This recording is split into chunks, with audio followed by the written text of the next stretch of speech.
Hi, guys. Sometimes you don't want the full story. History can be complicated and we get a little stuck in the weeds. In long story short, that's what we do. We just go through the basics of a dynasty. Join me for all of the basics. Long story short, it was a bad time. Last time, on Long Story Short, William the Conqueror's grandchildren were in a blood feud over his crown. Matilda, the last king's daughter, was in a fight with her cousin, Stephen, the old king's nephew, because he was male and she was not. A deal was made that when Stephen died, Matilda's son Henry would become the next king. Henry Plantagenet became King Henry II when his mother's cousin Stephen died. We covered that in his wife's episode, Eleanor of Aquitaine. Check that out. He was good at war, but pretty terrible at marriage.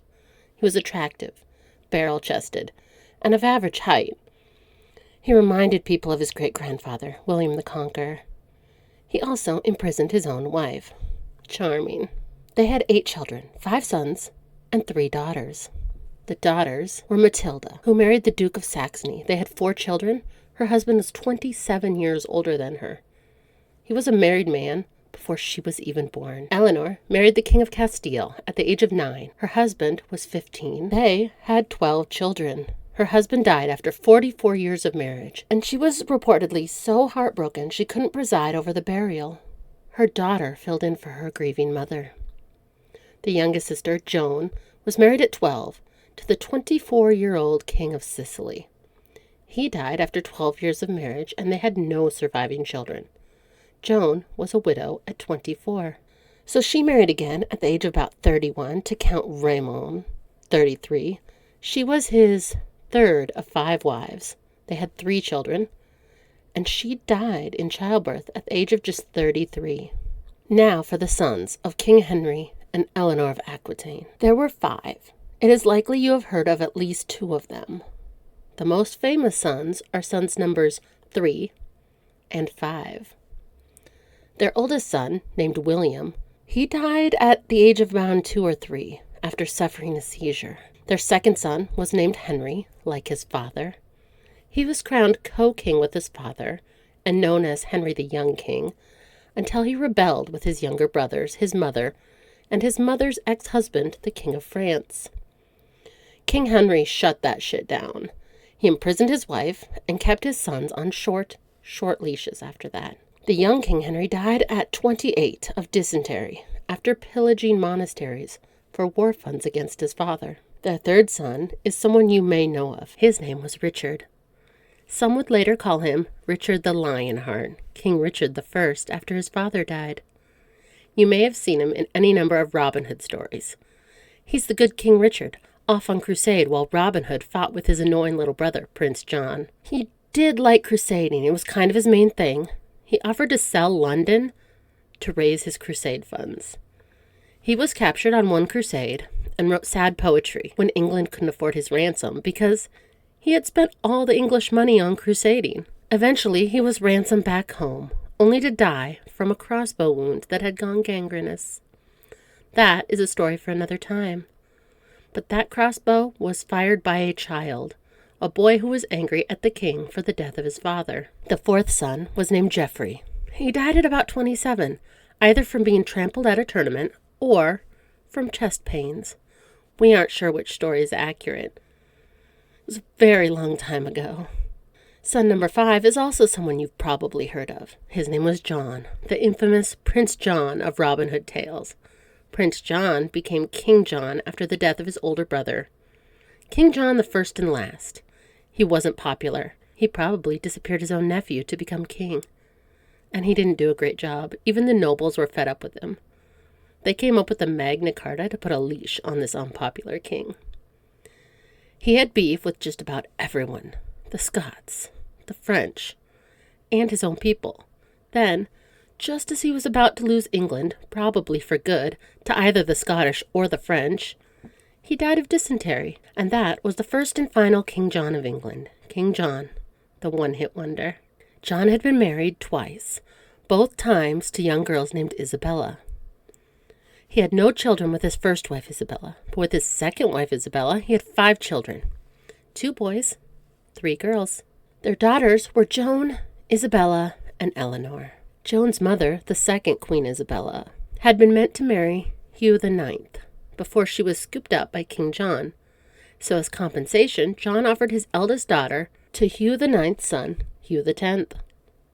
But when King John died, his widow decided she was going to marry Hugh X, her old betrothed son, and her daughter's betrothed. It was a bit of a drama.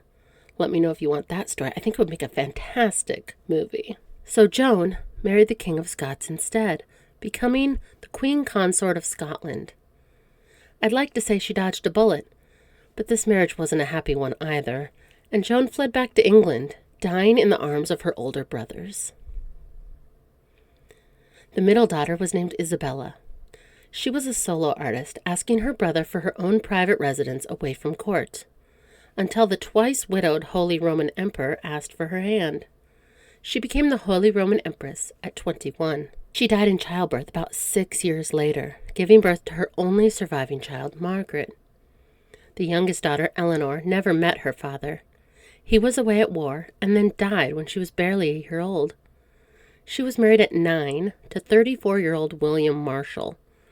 They had no children, and he died when she was just 16.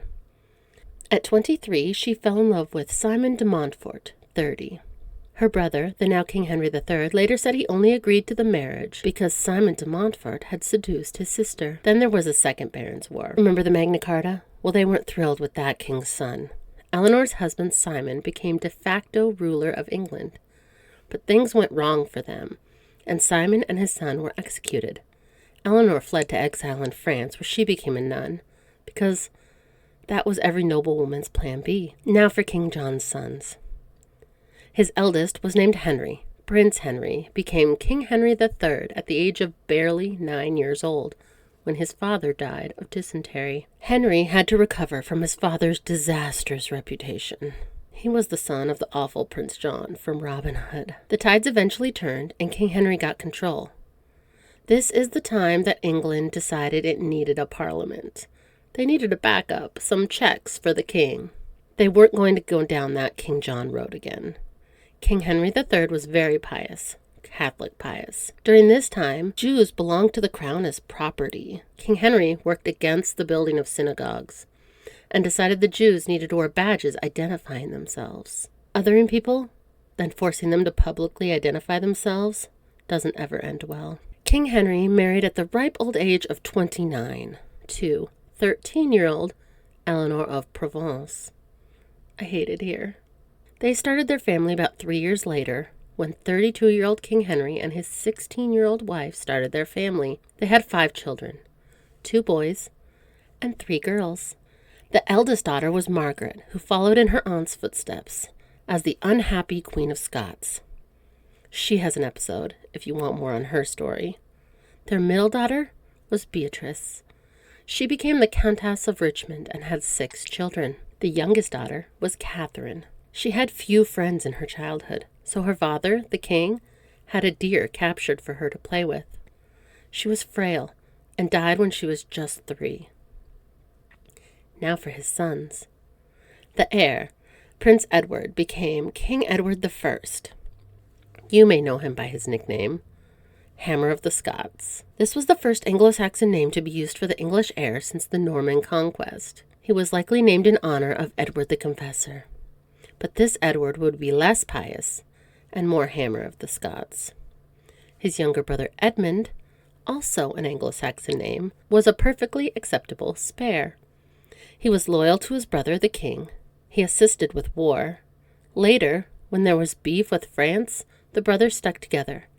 Edmund was working as intended. Meanwhile, King Edward I, Hammer of the Scots, was hammering. This is where you insert Braveheart, or if you're looking for a more accurate take, Outlaw King with Chris Pine. The Hammer fathered at least 14 children with his wife, Queen Eleanor, and 3 children with his second wife, Queen Margaret. When Eleanor died, her surviving children were 21-year-old Eleanor, 18-year-old Joan, 16-year-old Margaret, 12-year-old Mary, 8-year-old Elizabeth. And if you're paying attention, those are all girls, so thankfully they also had one son, 6-year-old Prince Edward. Because of reasons, One of which was needing a spare, the king remarried to a woman 38 years younger than his first wife. She had at least 3 children with the king, 2 boys and a girl. This created some drama. The king's new wife was displacing the king's daughters every time she had another boy. King Edward's surviving daughters from his first marriage were Princess Joan, now 27, twice married herself already. She was Countess times 2, and she lived until 35. Princess Margaret, now 24, she was a duchess, who lived to the impressive age of 58. Princess Mary, now 21, she was a nun, a very successful nun. Princess Elizabeth was now 17. Already married and widowed, plans were in the works for her second marriage. The crown prince was now 16-year-old Prince Edward, and he was a fairly big disappointment to his father. It was an issue. Prince Edward liked reading and poetry and music and hanging out with his friends. King Edward wanted him to be another Hammer Jr.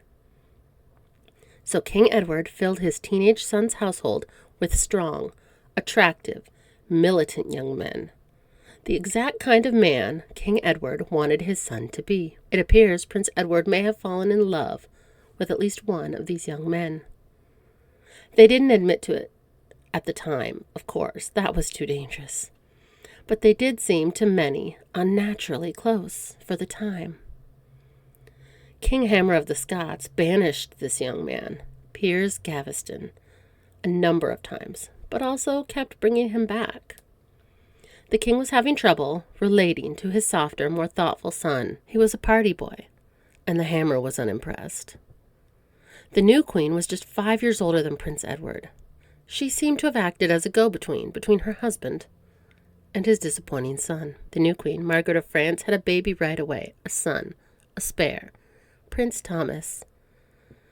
She had completed her quest, but then, just to be sure, she had another baby right away, another boy. Edmund, notably an Anglo-Saxon name. This Anglo-Saxon baby was the future father of Joan, the Fair Maid of Kent. Check out her episode. As the king argued with his son and warred with the Scots, his wife eventually had one more child, a daughter, Princess Eleanor, who only lived to be about 5 years old. Piers was on again, off again, banished. When the king died, Piers had been banished.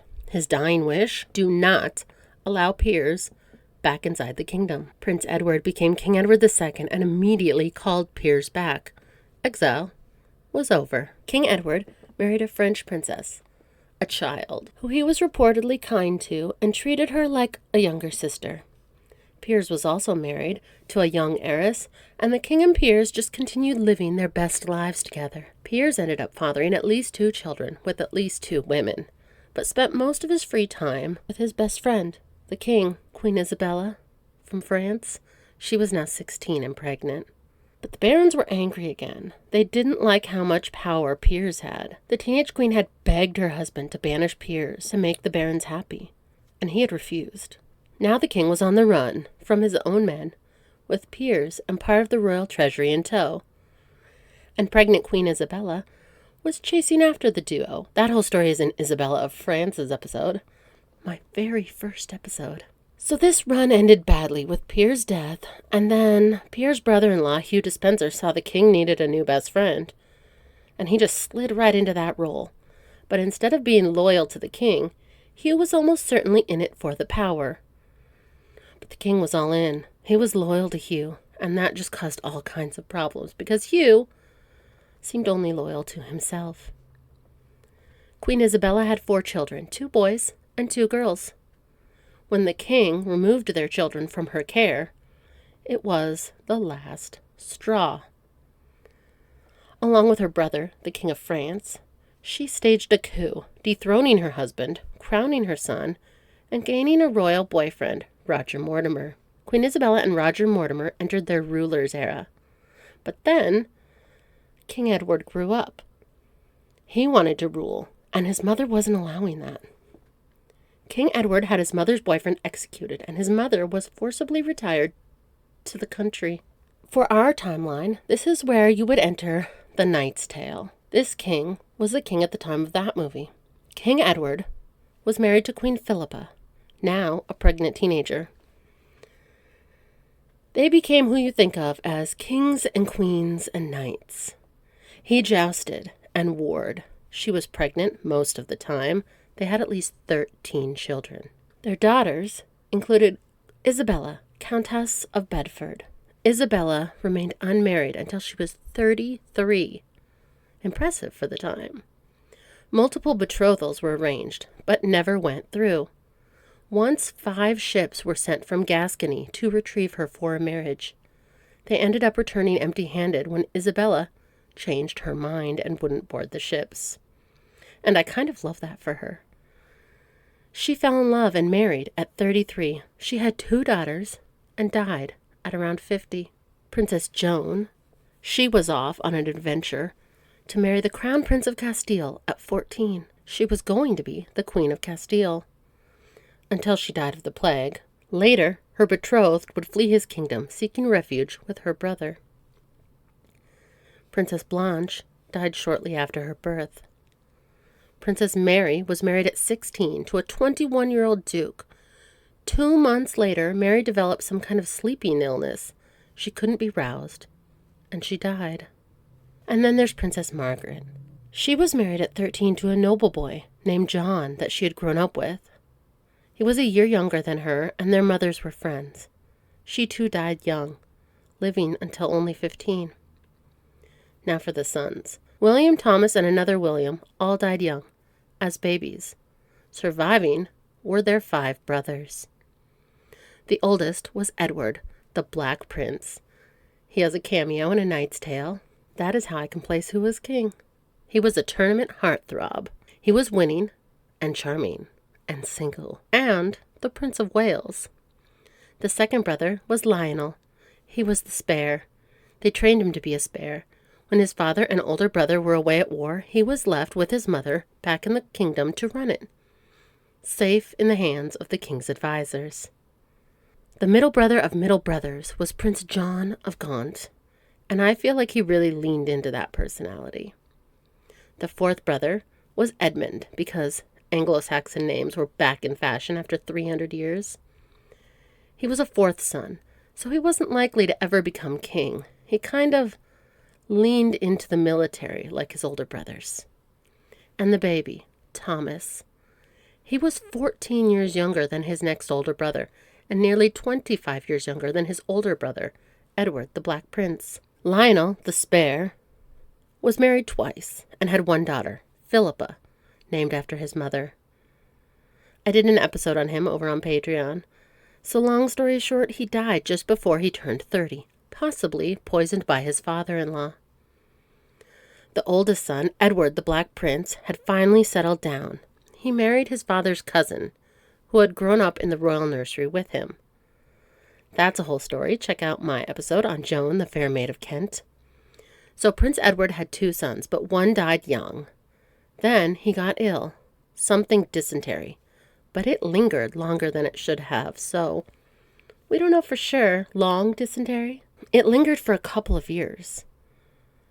And then he died, leaving one small son, Richard, to be the new heir for his 63-year-old father. And the following year, King Edward III died at the age of 64. Little Prince Richard became King Richard II. He was 10 years old. But he had 3 living uncles to run the country while he grew up: John, Edmund, and Thomas. Though Thomas was only 12 years younger than the young king, Richard had been born one day before his Uncle Thomas had turned 12. So mostly running the kingdom was Uncle John and Uncle Edmund.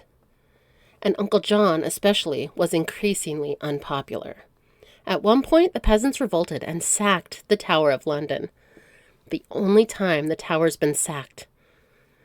And it was by a bunch of peasants, though these are peasants who had been involved in the 100 Years' War, like their fathers and probably their grandfathers before them. They had all been trained at war successfully. After they sacked the tower, it was a whole Wat Tyler thing, but child King Richard managed to settle it for the most part. Eventually, King Richard grew up and got married, though not in that order. His first wife may have been perfect for him. Anne of Bohemia. She was quiet and refined. She was into fashion and art. King Richard was pious, very pious, and he liked art too. And because the vast majority of people were against his uncle still ruling the country, he was sort of in charge at this point. But there were some people who were unhappy with this king's passive rule. Specifically, his uncle Thomas, all grown up now, and his cousin Henry, the son of his uncle, John of Gaunt. They gathered up some supporters and became the Lords Appellant. The Lords Appellant and the king sort of tug of war over England for a bit, but King Richard came out on top, eventually. He forgave his uncle and cousin, but he never really trusted them. King Richard still needed an heir, and he wasn't producing one, so he decided to just name one. He named his cousin Philippa, Lionel's daughter, and her husband as his heirs. Like, she's female, but she has a husband, so she could place Phil until her sons got older. And then King Richard's wife died, beginning the era known as the tyranny of King Richard. He was no longer as passive as he was. There were rumors that he would just start fights in corridors, beating people up who wouldn't fight back because he was the king. King Richard then married a literal child and banished his cousin Henry because he had never trusted him since the Lord's Appellant. Things went bad. John of Gaunt died. John of Gaunt's son, Henry, came back to England to claim his late father's land before his exile was up, and people were forced to pick sides. Most importantly, Uncle Edmund. Uncle Edmund had been left in control of the country while King Richard was away, and he sided with his other nephew, Henry, and at that point, King Richard was deposed by his cousin. There was some hope that Richard would be returned to the throne, because he was being held in prison. No one wanted to kill a king, so they stopped bringing him food, and he was probably starved to death, which I guess in some people's mind did not count as regicide. And with that, we have concluded the House Plantagenet, from King Henry II until King Richard II. The Plantagenets reigned for nearly 250 years. For perspective, the United States hits 250 years next year. King Richard II was deposed by his cousin, Henry Bolingbroke, the Duke of Lancaster. So the next house we will cover is the House of Lancaster. They don't last as long as the Plantagenets, but they are a wild ride.